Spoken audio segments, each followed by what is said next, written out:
Om Ajnanatimidandasya Jnananjana Shalakaya Chakshurunmilitam Dhena Tasmai Shri Gurave Namah. Great to be back here at Salesforce, where the positive energy is always flowing. I always feel it here. So it's great to see you all. Thanks for joining. Before we go much further, just if you could let me know one of the reasons that was in your mind for coming today. What was your impetus? And by the way, we have microphones, so we'll get it to you fast so that everyone can hear really clearly. So what brought you here today? Yes. I went to your last one. I went to your last session. I found it really intriguing, and I picked up a few interesting nuggets that traveled with me, and I thought I would try again. Fantastic. Thanks. You made my day. And right here. She invited me. That's nice. Why did you invite him? I am studying all different types of values, and reciprocity, if I'm even pronouncing that correctly, is something that I would like to learn more about. Oh, fantastic. Great. Seems like this is a grounding kind of a course, so that's what I wanted to be grounded. Yeah, I like the way you put it, grounding. It could be involved, yes. I don't need a microphone. Yeah, if it's for the people online. They complain if they can't hear you, because what you have to say is actually really valuable. So, To practice mindfulness and to increase receptivity, to be open to gaining new knowledge. oh, beautiful. Perfect. Anybody else? Just a tip when you're, in my presentations I ask for a lot of reflection, because actually it's 50% me and 50% you. It creates this augmentation of the energy and ideas and things like that. And also, when you have a thought in your mind and you want to share it, and you do, it brings your energy level up a lot higher. You become more receptive, actually, when you share. So, anybody else want to try it? One last shot at it? Okay, let's start by doing a little centering. And remarkably, it's so easy to do, as actually we are containers, and what's inside us is actually more valuable than what's outside of us. And sometimes I miss that because I'm really outwardly focused. So one of the techniques of mindfulness really is just to be mindful. And that means, in some sense, to be introspective, another word I really like. Introspective is just what it means. Spectre means to see or to look. And intro means in. So let's try it just for a second, because you don't have to really be highly educated in the science of meditation to look within and just see what's there. So you all want to try it? Yes? Okay. It's like when you sit in the exit row in a plane, they need a verbal yes that you're willing to help in the time of emergency. Okay, so please close your eyes and then just sit up a little straighter than you were a second ago, and you'll notice something right away when you do that, and that is that your mind comes to more focus. Interestingly, when you straighten your spine, all the senses in the body, including the mind, say, okay, something important's going to happen. And now just move your focus of concentration to your breath. And just watch your breath and notice that you're breathing.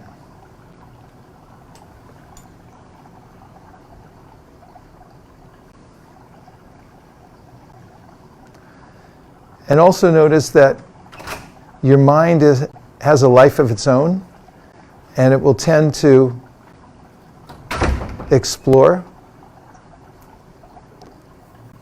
and go off into various places. Part of introspection in this practice is just to gently bring your attention back to where it was on your breath.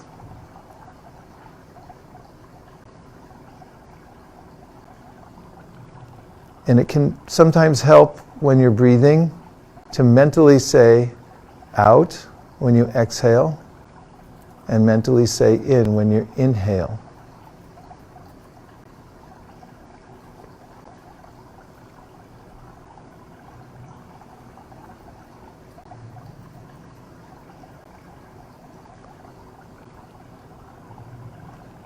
And now, while you're noticing your breath, think for a minute how many times you inhale and exhale every day. And even at night, when you're asleep, the process goes on. It might be more accurate to say that you're being breathed rather than that you are breathing, because you really can't stop breathing.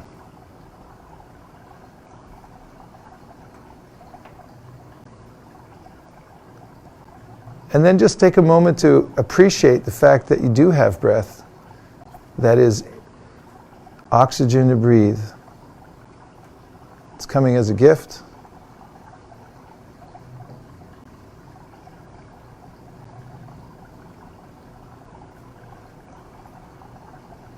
And as you breathe, all the cells in your body are breathing with you.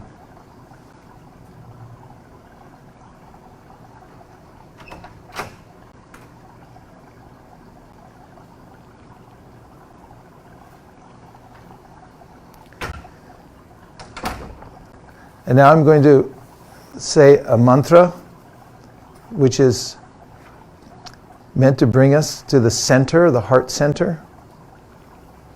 It's spelled A-U-M in Sanskrit. It's one syllable. I'll say the mantra, and then when you hear it, if you like, you can join in and just listen to the vibration and keep your mind absorbed in the sound.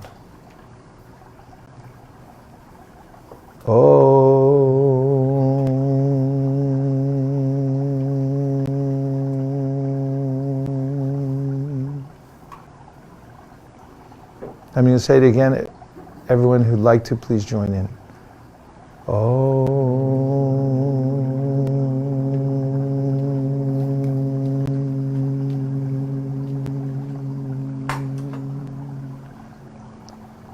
One more time.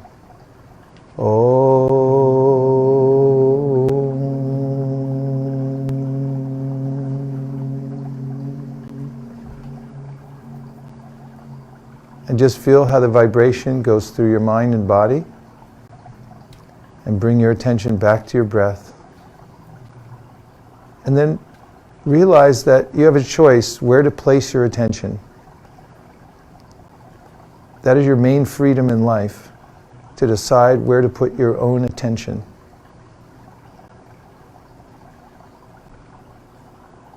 And bring your attention to your two palms and rub your palms together. Notice that you can transfer the attention from your breath to your palms. Make a little friction. Notice the heat. And then slowly open your eyes, come back into the room.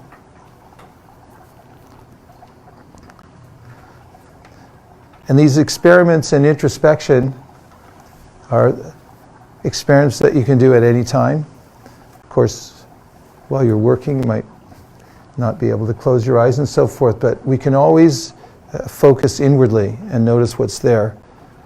Oftentimes, experienced teachers of introspection and meditation have described our inner world like an ocean. I heard recently that oceanographers have only cataloged 10% of the life that's in the ocean. I'm not sure how they came to that number, but it means there's a lot more out there even when we're looking that we don't see. So inwardly also, there's so much there that I miss. The other day when I was standing in a shop, I saw an elderly couple walking down the street, and as they passed the front window, the man looked in, and I thought he was looking at me, but then I noticed he was adjusting his hair in the reflection. And I had this sudden realization of the way in which I'm looking at the surface of my consciousness and sort of looking at how I look physically, externally. I'm thinking about my life situation. But if he had concentrated a little more, he would have seen beyond the reflection and inside that there was somebody looking back at him. And in the process of introspection meditation, one might have a kind of deeper experience by looking beyond just what's going on in my life. This is kind of the reflection on the window. And who am I? How do I look right now? Or how do I feel right now? And trying to see our life within, our actual conscious being. So it's as simple as that, to take time every day to look within and notice the difference between my life situation and my life. And also, one can do a test to see, am I the body or something else? Because the body, if you look at it very carefully, is a machine. It's a vehicle. It has pumps. We notice it has a pump that's going up and down and bringing oxygen in and carbon dioxide out. And that's going on pretty much automatically, like a breathing machine and so forth. And am I that, or am I the observer that's watching that go on? So this can help us to be in the state of receptivity, because I realize actually my true alignment when I see who I am, beyond just the reflection and beyond just the mechanical body. Or the mind, which is really more like software that's moving around and performing various kinds of functions, algorithms all the time. And I can even notice that. So now, before I go into some of the prepared statements that I had, does anybody want to reflect back about the little session of introspection that we had? Any kind of reflection is okay. Like my teacher in junior high school, Mr. Schumacher, he used to say, okay, now write an essay. And someone would say, I don't know what to write about. You go, write about that. So any reflection will do, but it keeps the energy going between the two of us. So anybody has a reflection about the process of introspection, please go ahead. Most Yes. of the time, at least to me, what we think the introspection, it's really looking into the mind, right? What the mind is telling and Yes. so on. And we sometimes seem to confuse what mind is telling us with what we're feeling us, which becomes another pain and suffering. To relate to something as introspection to something that it's not. Yes, it's a really good point, and it's something that we bring up in the classes that we do on meditation, that the mind is like a screen. And this as a screen, it's an instrument that's reflecting back to us what we're putting on. Now, if the screen is distorted, it's going to give us a distorted image of what's actually going on. For instance, if you look in a mirror and the mirror is distorted, and this happened to me some time ago, but was memorable. I was in an airplane flying somewhere long distance, and I woke up. I went into those tiny little bathrooms they have on the plane, and I looked in the mirror, and my head was lopsided. And I thought, this is a disaster. I'm a monster now. It must have been the way I was sleeping on the seat or something like that. And that was in a state of kind of half awake. And then when I noticed that when I moved my head this way, it looked okay again. And it was a blemish on the mirror. So in a similar way, when my mind is in a certain distorted state, the reflection that I see of reality will be distorted also, and I can be disturbed by it. Thank you. So now I'm going to move on to a few points. Yes? Can you use the hand mic? I think You want me to use the hand mic because this isn't working? not, Okay. not too good. I can do it. All right. You want both, or should I take one off? Then, one is okay. Okay. One less contraption on me now. So let's go into the concepts of advanced receptivity. Again, it's a simple concept because we are actually we're receivers, and we're receiving all the time. But to what degree are we receiving? And what are we receiving? And what does the word receive mean anyway? It comes from Latin, and it means to take. And what are we taking away from the world is a simpler way to put it. And what are we actually getting out of this whole thing? We're going through day after day, week after week, month after month, but what am I actually taking in? So the idea behind advanced receptivity is to increase your capacity to receive the great lessons of life, the abundance that's all around us. There are things all around us that we can notice even if we think of the physical world. Like, what are some of the things people are after in the physical world that are all around us? Let me help. I'll suggest money. People would like to have more money. Well, air is there, yeah. But something, even a little more cliche, money and power, okay. Okay, so money and power. And how much money can we get? Not much. Tell us, how much can we get? How much? Okay, well, that's a good answer because, the fact is, first of all, no matter how much we get, it's not much. Because there's always an infinite number ahead of what we've already gotten. So it's always like that. It doesn't matter if you have $100 or $1 million or $1 billion, it's always not much compared to infinity. So it's a losing proposition to try to get enough anyway. But let's just say for the context of this theory that I'm presenting today about receptivity, which is like, how do we receive, let's take something as mundane as money. It's, of course, mundane, but extremely important in our lives. So what is the way that we receive money, and how do you get more of it? The answer is being more receptive. You have to be able to take it, right? So are there ways, as an example, that you could earn more money? How? Well, there are many ways. Got to be quick. Okay. There are many ways. One is you sort of suck up to your boss. Another way is to just improve your skills and market them, Okay. either through employment or through entrepreneurship. Both of those are very valid and suggested in numerous books.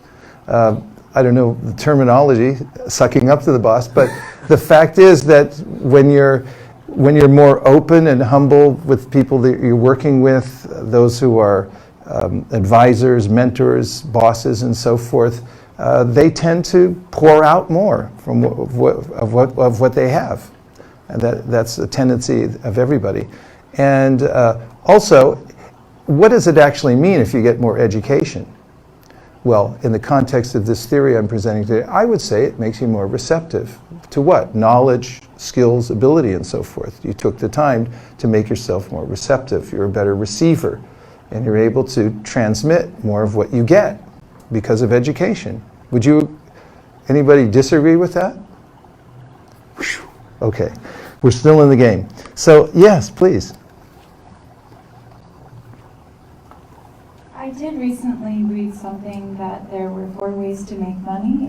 The first one was what our colleague said right here about being an employee. The second one was being self-employed, having e-commerce business or being a contractor. The third one was having your own business, and the fourth one was investing. So those are some different ways. Yes, very helpful. Okay, so in all those ways, even as you enter into them, some people do well, some people don't do so well, even with investing or starting their own businesses and so forth. So the core point here is that it's an adjustment we make. Let's say the whole city is filled up with money. And I'm going to move away from these very practical examples in a minute, into more ethereal types of things. But the fact is that we can only get a certain amount of it, unless you forcibly try to take it, but that never works. I remember as a kid seeing movies of somebody robbing a bank and then thinking, like, how much can you actually enjoy it? They'd have to hide out for the next 10 years, and then they're still looking for them. And so you didn't really receive anything. You took it by force. So to be receptive to the resources that are in the world, then I have to adjust myself so that it can actually go in. I can actually take it, right?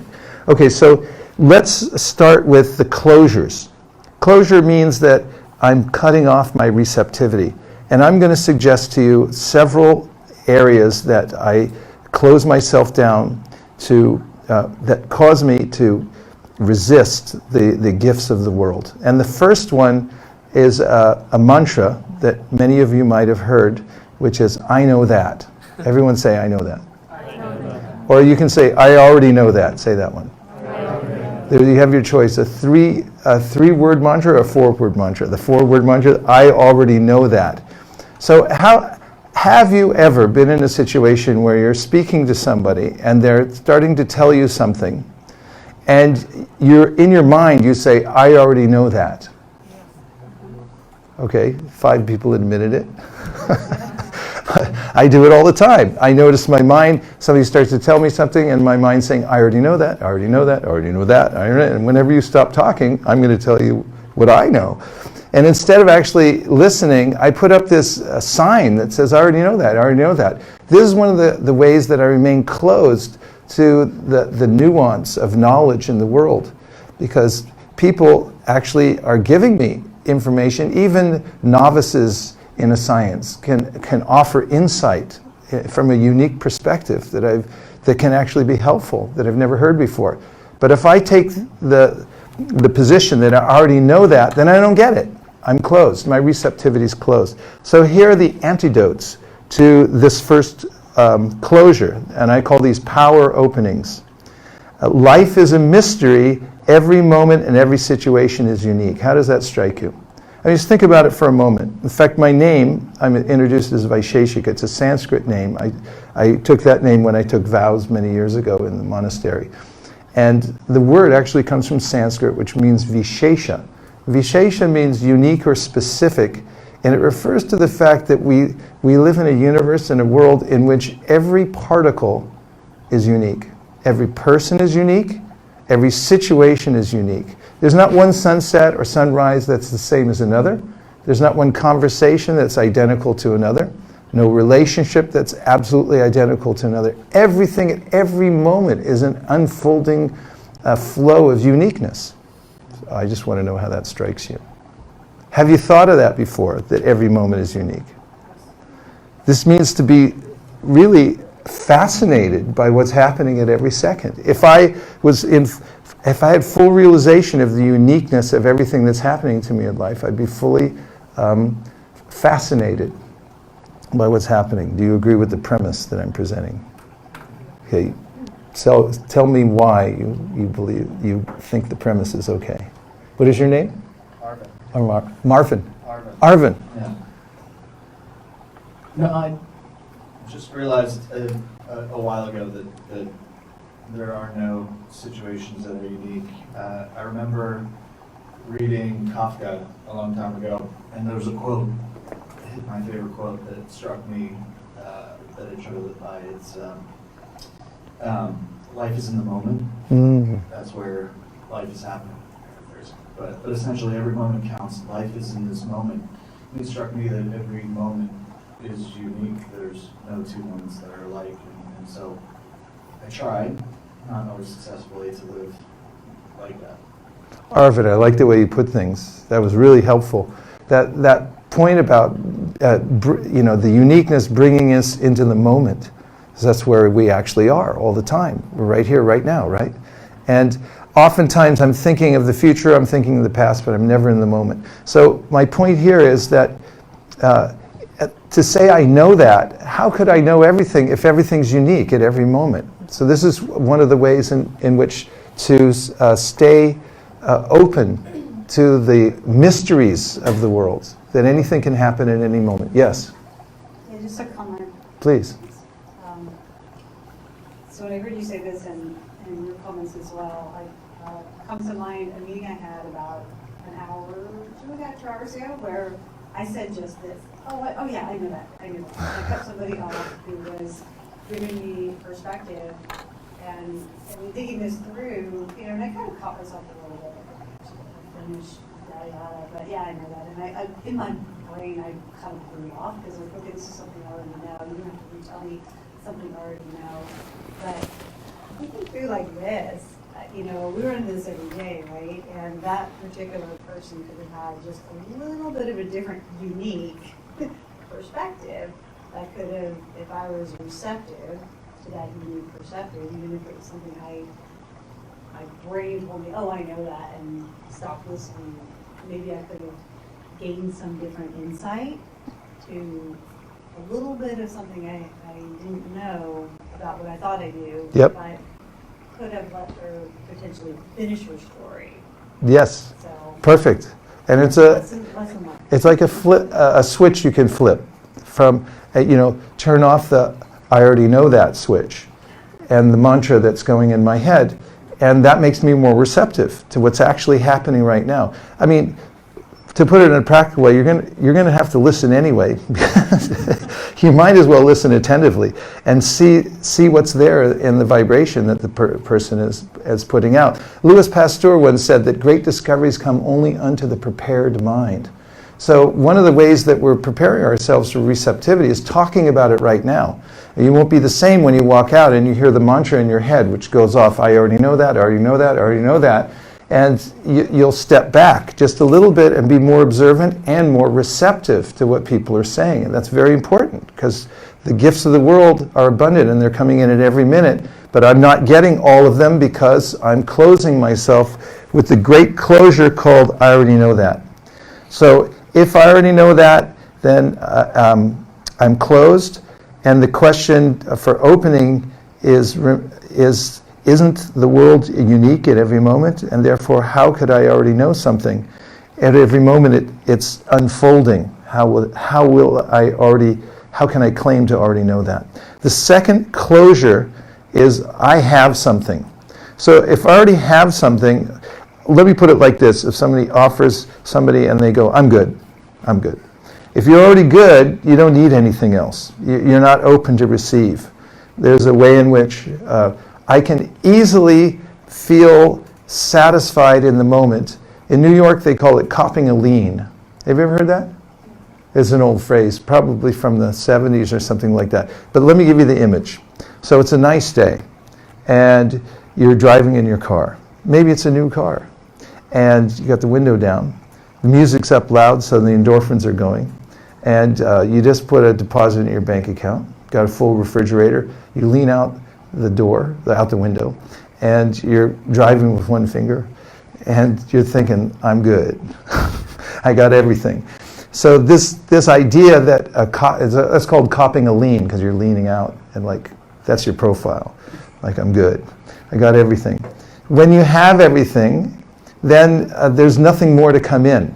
Whereas when you're hungry, when you're open, then you're seeing the gifts of the world more readily. So the antidote to this, and this is a fact, and when you hear it, you'll recognize that it's a fact, and that is that every single thing we have is on loan. Would you accept that premise? I mean, there are laws, and you can say possession is 9/10 of the law, and I lawfully own my property, and so forth. But in an existential sense, do we really own anything? What are your thoughts? Is it an unassailable premise that everything that we have is on loan? Yeah? Like, what things do you have that are on loan? Yes. What is your name? Kelsey. I can agree to this just because at the end of the day, when you're gone from this lifetime, you're not taking anything else with you. So pretty much everything that you own right now is just for a time being. Kelsey went all the way existential on us. Very good. Because looking from a wider perspective, which is when you leave this world, basically, which is a mystery in and of itself. Partly when's that going to happen? I have no idea. I didn't sign a lease when I got the body in the first place that I remember. There was no agreement how long I get to keep it. What to speak of anything else I have? Anything I have in my possession, I can lose at any second. Yes or yes? Okay, confirmed. So this idea of I have everything. Don't think you have anything. This is one of the ways to be receptive, interestingly. And I'll go into this. There's actually a principle behind it in Sanskrit called akinchana. So the third closure is life is against me. Life is against me. Have you heard that phrase in your mind or from anybody else in any iteration or manifestation that life is against me? Have you ever felt like that at any time? Even today? Yes. I don't know about life, but you generally feel like sometimes the establishment can be against you. Like you sign a legal agreement that's generally lopsided. You know, you want to do something. Generally, the rules aren't really in your favor. You need to find like paths which are unconventional. Yeah, you could see that there people have thought long and hard about it and made plans to make sure that you only get so far ahead, or that they realize most of the profit and so forth, so you could feel like that's against me. Are there other senses, existentially or otherwise, that you could feel life is against you? Yes? I remember Einstein said one thing very famously. He said one of the most important decisions one has to make is to decide whether or not the universe is hostile. Oh, that's such a nice point. And we could put it another way in that context is, am I a victim? Am I a victim or something else? So the openings, the power openings to life is against me and I'm a victim are, failure is my teacher. Please say that. I look for the lesson in every failure. I am a student in the classroom called cosmic sensitivity training. Let me tell you what I mean by that. I mean, have you ever heard of sensitivity training? Yeah. So one way of looking at the universe and my role in it is like I'm engaged in a cosmic sensitivity training course. Everything that happens to me is meant to refine me, to bring me to higher values, to come to this sense of compassion, of actually integrity. Because let's just talk about the law of karma, which is generally known as like the law of action and reaction. Whatever I do, for whatever I do to others, there's an equal and opposite reaction. How would that be sensitivity training in one sentence? I do something to somebody else, it comes back to me. What would you say? Karma, yes. And how is it training me to be sensitive? Have you ever seen on the internet people put up like instant karma? Guy throws something and breaks somebody's window and it bounces back, hits him in the head. Everyone's like, yay! Great! Trying to break into a car and then, the person, something happens to him right away. There's kind of this sense of justice when we see that. People cheer for it. People love vigilante films anyway. So there's this idea that, what I do, I'm actually responsible for it because I have free will to put myself out there in various ways. And if I cause harm to others, then there's ways in which I feel what it's like to be harmed and so forth. And at some time I start to calm down, to center, and to become more and more refined. So this is what I mean by cosmic sensitivity training. And finally, here's a mantra that I learned many, many years ago when I was listening to an interview on NPR. And someone gave this statement and I said, I'm keeping it. It's, I live to be corrected. Dare you say it? You want to try it? Go ahead, say it. I live to be corrected. It's hard even saying it, isn't it? Because my mantra is like, I live to correct others. And why don't they listen to me? But this is a whole new concept. This is receptivity, actually. Because if I'm open to be corrected, then I can constantly improve. Have you ever been with a teacher and then the teacher says, no, not there, put your finger over here, not there. You're learning an instrument or something. There's a visceral reaction maybe, and I'm thinking like, don't tell me what to do, I know what to do, I can figure this out on my own. Why not just, obviously if you're going to put yourself in that circumstance to learn something, be totally open to what the teacher says. Well, how about expanding that and being open to life and the circumstances and the situations that come to me unsought, and take those as learning experiences. I live to be corrected.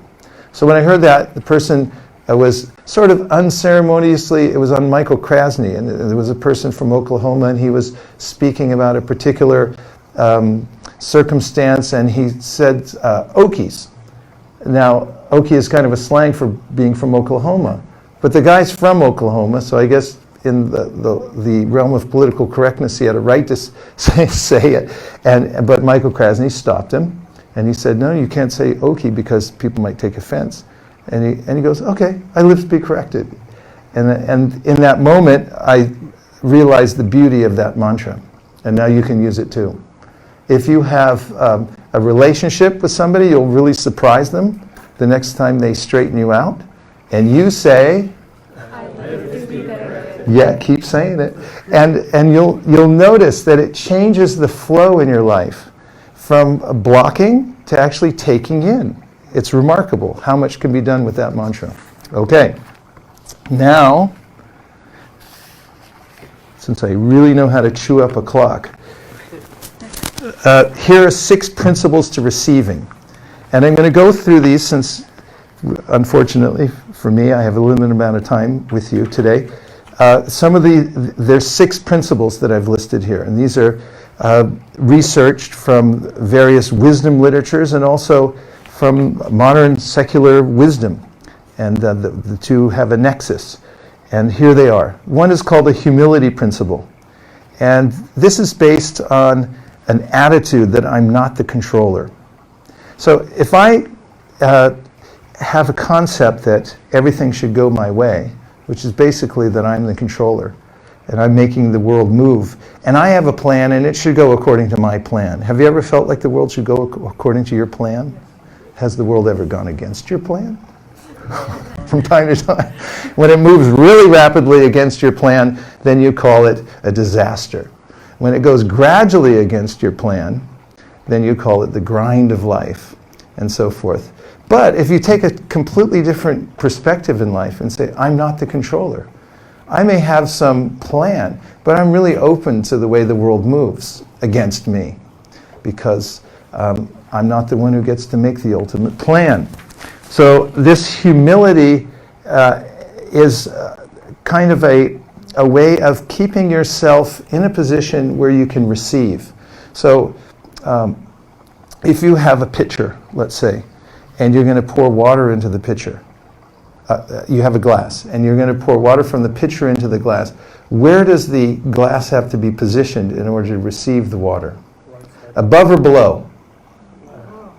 What is it? Below. Okay. Unless you're on the moon or something.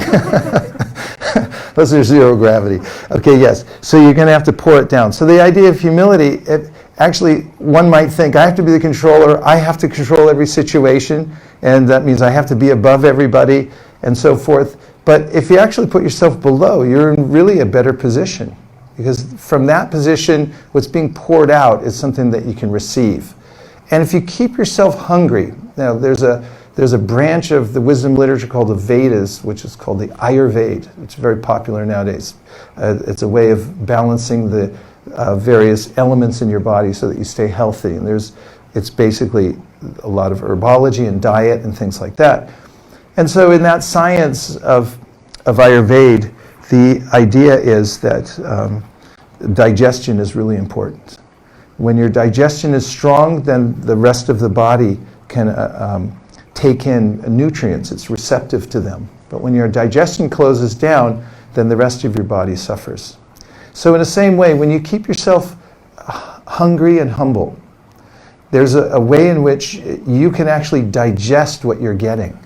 The kind of things, even if it's elementary or if it's advanced, when you're in a hungry state because you're humble, you're able to digest what you have. And I would suggest that this means that you're spiritually fit, you're healthy, and this keeps you in a very receptive mode, humility. So humility is good, and actually it helps us to be receptive to all the gifts of the world. And interestingly enough, in the great wisdom literatures, like the Bhagavad Gita, one of the first elements in a list of 20 elements of how one discovers the mysteries of the world, the first on the list is called amanitvam, which means to be humble. Be humble and open. So the second principle is called akinchana. So please say akinchana. You've just spoken Sanskrit today, so you can impress your friends. So akinchana means something. And when you put an A in front of a word in Sanskrit, in many cases it reverses the meaning. So if I were to put an A in front of the word kinchana, which means something, what does akinchana mean? Let's call on somebody. You probably already know Sanskrit, but let's ask you. It means nothing, or say it more literally. Not something. because kinshana is something, and now it's not something. So this kinshana principle is that I don't have anything. And we covered this a little bit earlier, but the principle is something that is mentioned in the wisdom literatures, that if you keep yourself in this state of akinchana, that I don't have anything, it means you're open for many other things to come in. And you're also grateful when they come. And I would just add to that it's more important what we are than what we have. As we already established that the things we have are on loan, they come and go.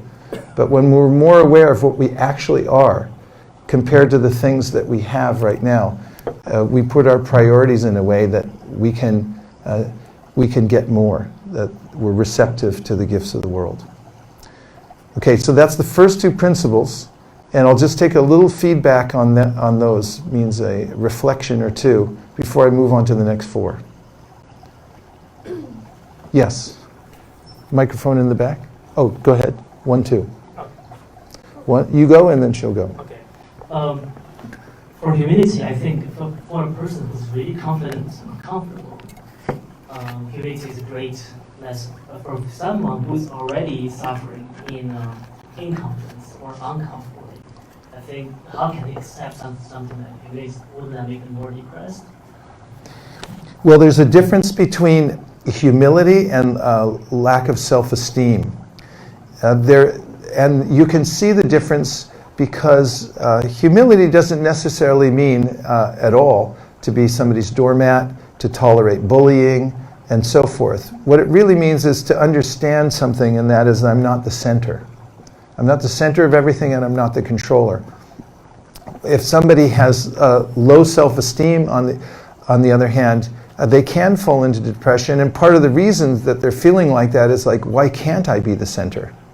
They're feeling like that. But if you position yourself as not the controller and not the center of attention everywhere, paradoxically, you become more receptive to all the gifts of the world. And you also become energized. The energy of lack of self-esteem is enervating. It takes away our energy, it makes us depressed. So you'll notice the symptoms are very, very different. Although externally it may seem like the same thing. Yes? So I'm not sure if mine is more of a comment or a question. Okay. It goes back to the second closure and the second principle. Yes. I don't have anything. Because I thought the ultimate happiness and contentment is being happy with what you have. And if the mantra is I don't have anything, that's a good one. Yeah, so, yeah, very good, very good. And this is a subtle point, but I think you'll like it. What does it mean when you feel content? What's one word that you can say that would describe feeling content? And by the way, just as an aside, you can say the word content and content are spelled the same. So we are, as I began the talk, we are containers, right? I said that. Are you content? Because your content is right. But what is one word? I'll give you a hint. It starts with an E and ends with an H. That you could say, what? Enough. Good. Yes, enough. Everyone say enough. Enough. Do you have enough right now? Yes or no? Yes. Do you have enough money? So contentment means enough. And this is a point of balance that one can achieve through introspection, through balanced living and so forth, that one can actually experience by being in the moment that I have enough. Does a squirrel have enough? Yes. Squirrels have enough? I mean, I have no idea, but I do watch the squirrels, and I'm thinking, like, they don't have insurance. They don't pay for any rent. I mean, I just saw them. Where was I recently? In Dallas, and I was walking along, and I was watching these squirrels, and I was just thinking, hey, you guys live outside. You know, I had to make all these arrangements to live inside, and then the squirrel's living outside in a hole somewhere, and he just picks up stuff. He said, where'd you get that? I said, I don't know, it's right here. So there's this idea, like, enough. You know, is a nut, one nut enough? And so forth. When I come to that point, then I realize that at any given moment, I'm actually okay. Even in the middle of a catastrophe, if you check in with yourself and say, am I okay? The world's changing really fast around me, but I'm actually okay. I'm right here, right now. It's all right, even in the most dire circumstances. So this is something to be realized, and it's not artificial. It's not an imposition of the mind. My ideas about not having enough are an artificial imposition on the mind. Of course, we do have to, as you pointed out, there are various ways in which to be good stewards of the resources you get in the form of money and so forth, right? No, these are practical points. That part of life has to be there also. I'm not speaking simply philosophically. The balance has to be there because there is a slightly artificial standard in the society we live in now where you have to work a little harder just to have an apartment in San Francisco. It's classified as a luxury city, not an entry-level city, because you can't possibly move here on a small income and actually buy something. Okay, so the next principle is called the edge principle. Everyone say edge principle. And the proposition here is that progress lives outside my comfort zone. How does that sit with you? Let me go a little deeper. The edge is where all growth takes place. And how about this? Be comfortable outside your comfort zone. Be uncomfortable inside your comfort zone.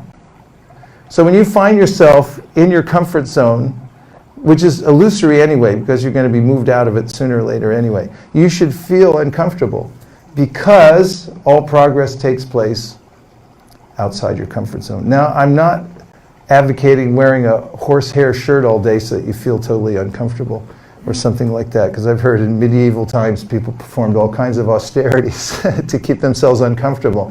But what I am advocating is look for your edge, take risks. And what kind of risks? Find out what your most important values are, identify them as you're doing this research now, and then take risks based on your highest value. Don't take risks for things you don't believe in or that, it's just to advance, your particular material situation in life, but find out what's really important to you inside and then really risk for that. That's where really powerful growth and receptivity takes place, in that risk zone, on the edge. How does that feel? It's good, right? Yeah. Okay, the next one, failure is the pillar to success principle. So this principle says that all progress is preceded by failure. And that leads to the concept of teachable moments. I propose, and it's just anecdotally, because I haven't done a double-blind study or anything like that, but the fact is that most of our progress takes place in teachable moments, and those come rarely in our life when we're really knocked off our plan, and we realize that we're not the controller. And have you ever had a teachable moment where you found yourself really maybe feeling kind of desperate or out of control, and then somehow or other you found your core there and you said, okay, let me start over, or let me just really find out what's most important in my life? Has that ever happened to any of you? Anything you'd like to share? Like people, let's say in a disaster like a flood, people go back to their homes and maybe they were worried. Well, I have a practical example. Sean Penn. Do you remember him? He used to be married to Madonna. And he lived in Malibu. And there was a big fire in Malibu and everything burned down. And so afterwards he was in an interview with Terry Gross, and she said to him, so your house burned down, what was that like? And he said, well, all those papers you've been looking for all the time, you didn't know where you put them, and there were like letters that you had to answer to people, and all this stuff that you didn't know where to put it. And she said, yeah. And he goes, I don't have that anymore.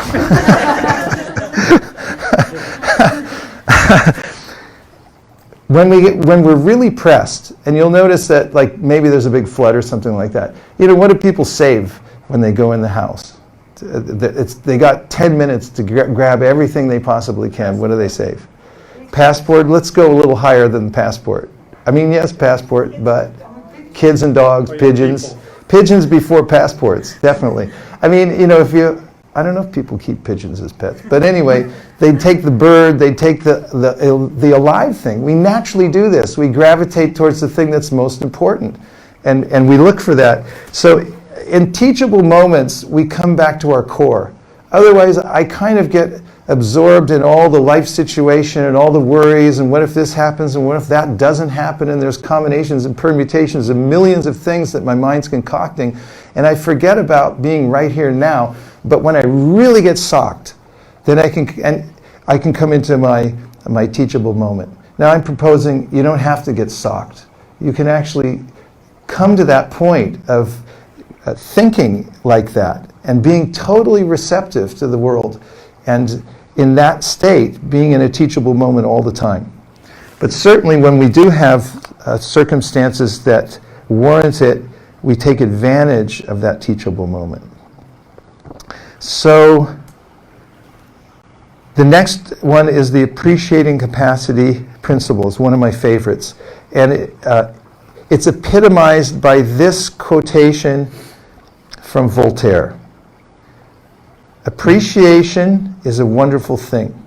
It makes what is excellent in others belong to us as well. Everyone please say it together.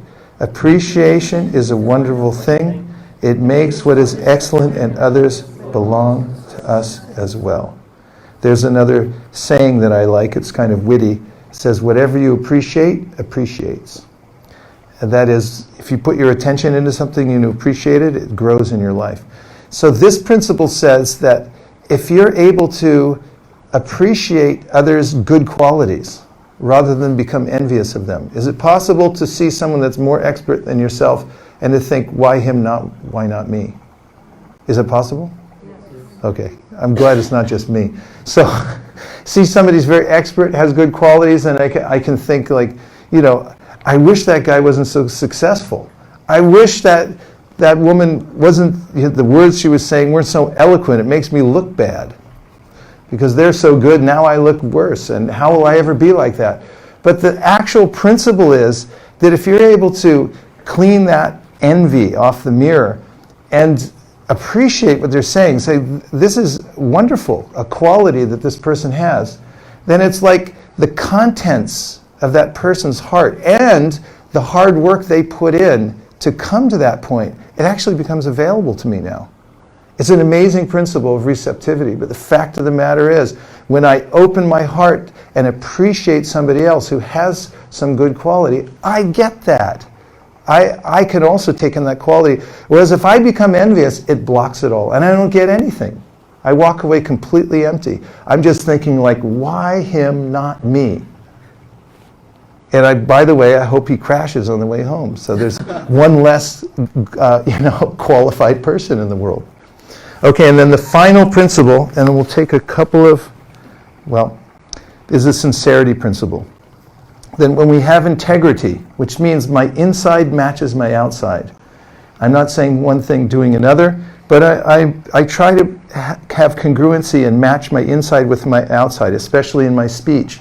And when I have that, it builds trust in my environment. People notice. Humans are smart. Animals are too. They notice when you're scamming. And I see this all the time on my iPhone. People call me and I don't answer, but it says a scam likely. Do you all get that on your phone? There's a lot of people doing, kinds of scams. And it's a scam also to try to present yourself as something you're not. This is insincerity. Sincerity comes from the word sincerity, which means without wax. Because previously, when people were mining marble, it became very popular at a certain time. The marble that didn't have big cracks in it became more sellable. And so people then started putting wax in the cracks to make it look more valuable than it was. So don't do that. Be who you are. Be naturally who you are and be sincere. And when you are, you build trust in your environment, and people that are very much likely to want to impart to you the great wisdom in their lives. So these are a few concepts that we rushed through because we only had an hour together today, and we're actually even over time. However, if you want to give one last reflection, just to help close things up, then you can let me know. And then also, right after this, when everyone leaves, or not, I'm having a mantra meditation circle, as we do traditionally here, just to teach you a few techniques that you can take home for mantra meditation. So does anyone want to give one last reflection? Yes? I've been thinking this since I walked in, and I was wondering if you would touch on it. But so, I guess one thing I think about is when you open yourself to be more receptive. The idea would be to be receptive to the good and the abundance that's around us.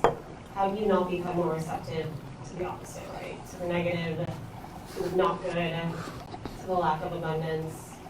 So how do you, I don't know, do you have any tips? Or, filter is the word for that. What was the word? Filter the good. Yeah, she said it. That's nice. That's what I was thinking too. You said it? Filter? Yeah. I mentioned it when we were doing our introspection that, I'll give a very technical term here, but we are units of attention. When you think of consciousness, what is consciousness? You could say, sort of in a clinical way, we're units of attention. And I propose that the only real asset that we have, since we already established that everything else we have is on loan, but the only thing we get to keep always is our choice of where to place our attention. And becoming receptive doesn't necessarily mean that you're going to be overrun by, things that are negative. Because when you're more receptive, you actually are more aware that you get a chance to choose between one thing and the next. Because all kinds of things are coming in all the time. But there's a point at which we also interpret things. So it's not what happens to us in life that actually causes us pain and worry. It's what we think about what's happening to us. And so most of the things that happen to us, I'm interpreting because of the state of my receptivity. I interpret it like, this person hates me. When actually all they did was they didn't smile at you because they were worried about a test they were going to take. For the rest of the day, I interpret that as something negative, right? And also, it can open us up to more of the negative things in the world, but it tends to turn into more positive emotions. Rather than us becoming fearful, we become compassionate when we're more receptive and refined in the way that we think. Because there are things going on all the time that are very concerning, to say the least, right? Are you with me on that? So, but it's how we process them, and if we're more receptive, we're able to process them and turn them into something that's much more valuable to us and to the people around us as well. Did that help? Yeah. Okay, fantastic. Oh yes. Before we lose a war of attrition, we'll take our last. Very interesting point quick. It though, but it really aligns with I know that, right? Yes. So it goes to how do we know the negative that we look at negative? How do we know that it's good or bad and so on? And it comes with I know that kind of thing. It becomes very philosophical, but in everything, it comes as a package. Yes. You can find everything. So sometimes, at least for me, filtering it out can really fall into the category of I know that, because we may not. Yes, and that's reasonable. And we've talked in other classes about the power of deliberation. The word deliberate has the word Libra, it means the pan scales. You're weighing one thing against the other. If you deliberate about things carefully before you go out and meet the world, like I have the admonition, don't shop when you're hungry? Did you ever make that mistake? Yeah, you know what it's like, right? Okay, so also, don't go out into the world until you've deliberated. Don't go out in the world, otherwise you expose yourself to everything and you'll just take it all in. But if you deliberate ahead of time and say, what is my highest value? What is my goal? And you also have centered yourself. You've seen that I'm my life, I'm not the life situation around me. Then when you go out into the world, there's all these different choices, situations, and so forth We're not trying to avoid those. We're just trying to filter them properly, like you said. And when you've deliberated, then you can be deliberate. Again, the word's spelled the same way. Deliberate, deliberate. Spelled the same way, but when you deliberate, then you can be deliberate in what you do. And one of the aspects to the word deliberate means, or deliberate, means you consider the consequences of your actions. That's one of the points. So the idea is do it ahead of time. Be in a prepared state. That makes you receptive to the things that are coming in, and you're able to choose wisely between them when they do come. Okay? You've been the most amazing audience, I think, ever.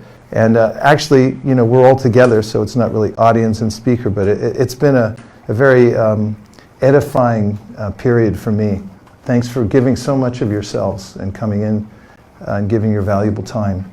And if you want anybody wants to stay afterwards just for a few minutes, I'm going to just do an introductory course on the mantra meditation, which is an advanced form of introspection and meditation that you can do at home. And you're welcome to do that. So thank you very much.